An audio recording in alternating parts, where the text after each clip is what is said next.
I'm in Year 10. For my International Women's Day presentation, I'm going to be talking about gender inequality and the ever-changing landscape of modern gender. International Women's Day is globally recognised each year on the 8th of March. It's a day to celebrate the achievements and acknowledge the struggles of women past and present. To celebrate properly, it's important we recognise how gender has changed over the years and what it means to be a woman in the modern era. The term gender in the modern sense is a recent innovation in human history. However, in the past, gender has been defined as a person's sex. This is a very basic description, making no reference to an individual's feelings.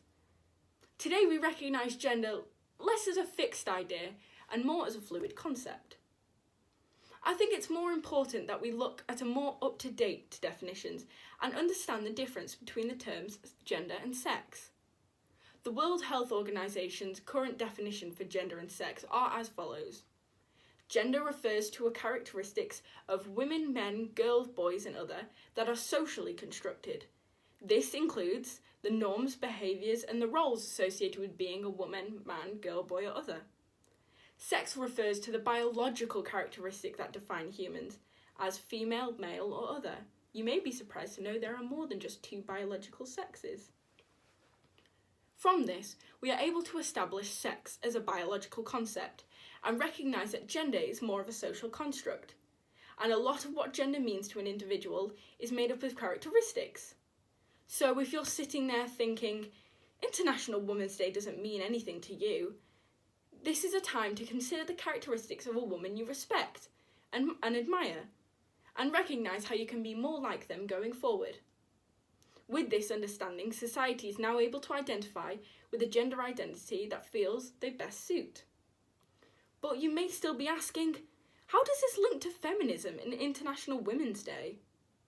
Well, before gender was black and white, but as of 2019, there are 64 terms that describe gender identity and expression, some of which includes cis, trans and non-binary.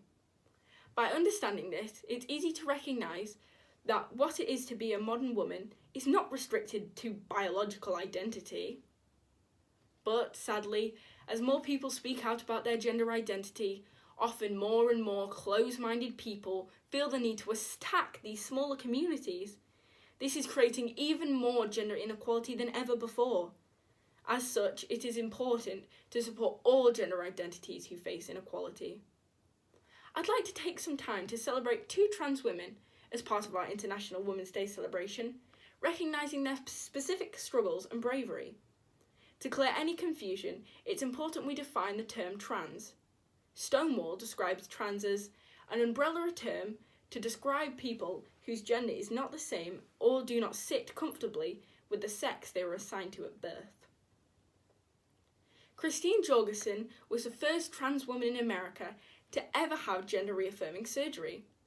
She shone a light onto this issue, causing doctors and surgeons to research into how they could improve their medical practice.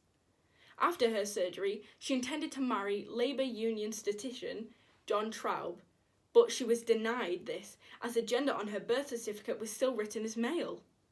This influenced other trans people to change their documentations and live their true lives. She was named a leader in sexual revelation. A more widely recognised trans hero in today's society is Laverne Cox. Cox is an extremely influential and well-loved trans icon, and a talented one at that. You may have seen her play various roles, with her most recognised programme being Orange is the New Black, for her role as Sophia Bursett. She became the first ever trans actor in any category to be nominated for a Primetime Emmy Award. In this role, she highlighted the struggles and ill treatment of incarcerated black trans women.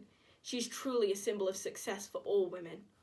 However, understanding gender doesn't stop at acknowledgement the different terms, and listening to the success stories of inspiring figures is important to take an active approach. With this year's theme of International Women's Day being #ChooseToChallenge, I choose to challenge the use of harmful transphobic language and outdated views on gender.